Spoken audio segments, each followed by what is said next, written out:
नमस्कार, मैं डॉक्टर रोज़ा ओलियाई, स्त्री रोग विशेषज्ञ हूँ। आज मैं आपको जानकारी देना चाहती हूँ एक ऐसा वैक्सीन जो कैंसर को रोकता है और वो है HPV vaccine, human papilloma virus vaccine, जो अभी नया आ चुका है, हिंदुस्तान में है और सरकार ने इसको कुछ कम पैसों के लिए लगा दिया है। तो ये जो वैक्सीन है, ये एक इम्पॉर्टेंट वैक्सीन है जो लगभग 100 देशों में ट्रायल हो चुका है उसका और काफ़ी मिलियंस ऑफ बच्चों के ऊपर ये इफेक्टिव हो गया है अभी तक। तो हिंदुस्तान में भी ये अवेलेबल है वैक्सीन और ये जानकारी मैं आपको देना चाहती हूँ कि आपकी जो कैंसर जैसे बीमारी है, बच्चेदानी के मुंह के कैंसर जिसको कहते हैं सर्वाइकल कैंसर, उसको रुकता है, प्रिवेंट करता है। तो ये जानकारी बहुत इम्पॉर्टेंट है क्योंकि हम लोग जब सोचते हैं कि कैंसर यूजुअली होता है, उसको ट्रीटमेंट देते हैं, उसको देखभाल करने के लिए कितना पैसा खर्च हो जाता है, कितना मेहनत होती है, पूरा परिवार परेशान होता है। तो अब ये वैक्सीन के बदौलत से कैंसर आएगा नहीं। तो ये जो कैंसर है, जो वैक्सीन है इसके लिए, वो है यूजुअली हम लोग लगाते हैं बच्चों को, लड़कियों को 9 साल और 14 साल के बीच में, 9 to 14 ईयर्स के एज में बहुत इफेक्टिव होता है एक्सपोजर से पहले।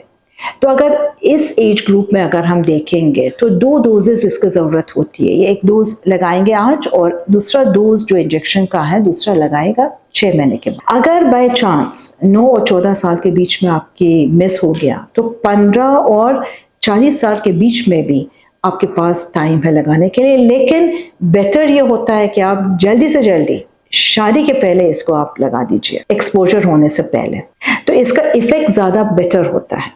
और दूसरी बात ये भी है कि ये लाइफ लॉन्ग वैक्सीन है या इसको बूस्टर भी है, नहीं, इन्फॉर्मेशन ये गलत होता है, ये बूस्टर की ज़रूरत ही नहीं है इसके लिए।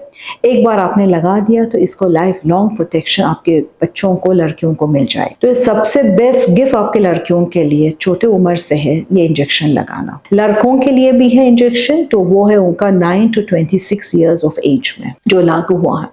अगर आप देखेंगे तो कैंसर होता है HPV वायरस का, ये जो वायरस है जैसे जुकाम का वायरस है, ये भी HPV एक तरीका है वायरस की। तो इसका 6 कैंसर की कारण है।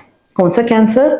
एक है बच्चेदानी के मुंह की, जैसे मैंने बता दिया, सर्वाइकल कैंसर जो बहुत ज़्यादा है दुनिया में फैल रहा है और सबसे इम्पोर्टेंट फैक्टर महिलाओं की मौत का यही है, सर्वाइकल। ब्रेस्ट कैंसर पहले नंबर में आता है, सेकंड है cervical cancer. Vulva, vagina, throat, ये कैंसर भी इसी के एरिया का, इसी का वायरस का एक शिकार में हो सकता है। लड़कों के लिए भी यही है कैंसर, थ्रोट, एनल रीजन और पेनाइल कैंसर। सो 6 कैंसर की ये HPV वायरस कारण होता है कैंसर होने का। तो मतलब ये होता है कि कितने महत्वपूर्ण है इंजेक्शन और वैक्सीन लगाना। तो एक कैंसर को प्रिवेंट करने के लिए लागू नहीं होना चाहिए, कैंसर नहीं आना चाहिए। तो जब ये जानकारी है हमारे पास तो हम क्यों इसकी बेनिफिट नहीं ले ले हमारे लड़कियों के लिए और लड़कों के लिए। फिर एक और सवाल होता है जो जानकारी नहीं है कि ये इंजेक्शन को, ये वैक्सीन जो है, हम बाकी वैक्सीन के साथ भी दे सकते हैं या नहीं। यस, ये जो HPV वैक्सीन है, जो सर्वाइकल कैंसर का वैक्सीन होता है, इसको आप टेटनस के इंजेक्शन के साथ भी आप दे सकते हो, फ्लू वैक्सीन के साथ भी दे सकते हो और COVID-19 का वैक्सीन के साथ भी आप दे सकते हो। तो कोई प्रॉब्लम नहीं होता है। बाय चांस अगर आपने टेस्ट किया है और आपके HPV पॉजिटिव आया टेस्ट में, तो आप ये वैक्सीन को दे सकते हो, क्योंकि क्या होता है कि ये जो HPV वायरस होता है वो 100 तरीके के अलग अलग जीनोम से DNA होता है, अलग अलग तरीके की है HPV वायरस। तो कम से कम वो जो वायरस नहीं है आपके पास उसको प्रिवेंट कर सकता है, तो इसीलिए ये वैक्सीन लगाना बहुत ही महत्वपूर्ण होता है। सो ये जानकारी मैंने सोचा आप लोग के साथ शेयर करूं, क्योंकि बहुत लोग को ये गलत फहमी होता है कि वैक्सीन के साथ कैंसर हो सकता है। ये गलत है।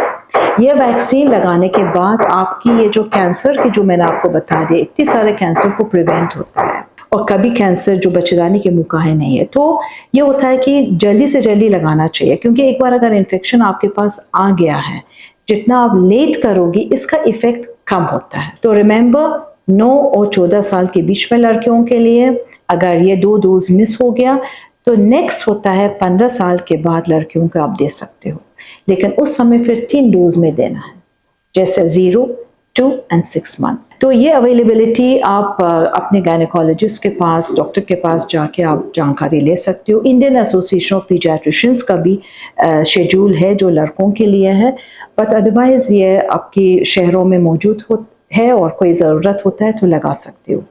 तो wish you all the best, और अगर आपको ज़्यादा जानकारी चाहिए आप किसी रोग विशेषज्ञ के पास आप जा सकते हो।